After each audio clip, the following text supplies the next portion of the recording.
Boisar Tarapur MIDC परिसरातील plot क्रमांक D15 क्लोथवेरी printing कारखाना येथून घातक रासायनिक पाण्याची बेकायदेशीर विल्हेवाट लावल्याचा आरोप सालवड ग्रामपंचायतीने केला आहे। 12 सप्टेंबरच्या मध्यरात्री ग्रामपंचायत सदस्यांनी संशयित टँकर पकडून बोईसर पोलिसांच्या ताब्यात दिला। जिल्हाधिकाऱ्यांच्या आदेशानुसार संध्याकाळी 6 ते सकाळी 6 दरम्यान औद्योगिक क्षेत्रात टँकर येण्यास बंदी असतानाही हा टँकर शिरल्याचे समोर आले आहे।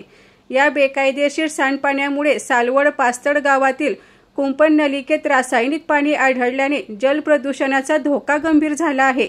स्थानिकांनी अशा टँकरमुळे पाणी पुरवठा व आरोग्यावरील धोक्याबाबत चिंता व्यक्त केली आहे। बोईसर पोलिसांचे सहाय्यक निरीक्षक सतीश अस्वर यांनी या प्रकरणी तपास सुरू असल्याचे सांगितले।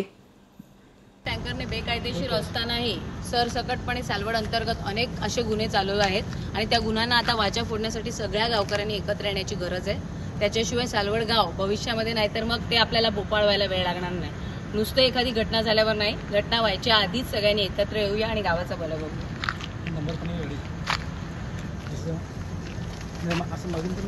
फोटो पण काढा।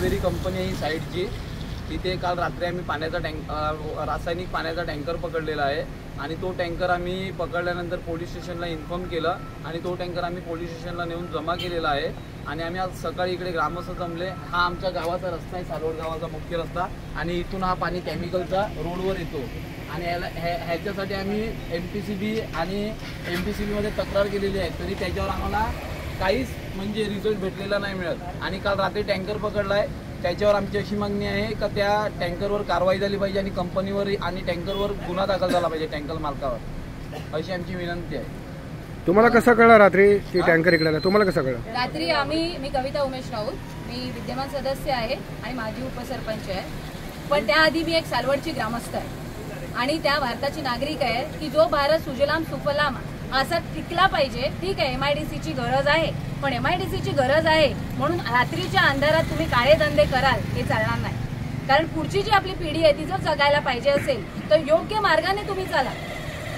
जो अवैध मार्ग आहे तो पत्करू नका, योग्य मार्गाने तुम्ही चालाल तर धंदे सगळ्यांनाच हवे। तुम्हाला कसं कळलं रात्री टँकर? आम्ही माझ्या बाजीचा बर्थडे होता, तिथून येताना आम्हाला असं निदर्शनास आलं की गाडी मध्ये एक टँकर आहे। तो टँकर दिसला म्हणून आम्ही मध्ये जाऊन बघितलं तर त्यांनी म्हणाले की आम्ही आजच मागवलेलं आहे, पण त्याच्या आधी मुलांनी आम्हाला इन्फॉर्म केलं होतं, पण ज्या दिवशी पकडला त्या दिवशी चोर। हे जरी असलं तरी आम्ही रात्रीच्याच वेळेला पोलिसांना इन्फॉर्म केलं, पोलीस स्टेशनने चांगलं सहकार्य केलं, पण MPCB वाल्यांचं रात्री सहकार्य मिळालं नाही आणि आजही MPCBचं ऑफिस बंद आहे, त्यामुळे आम्ही त्यांना मेल टाकणार आहोत।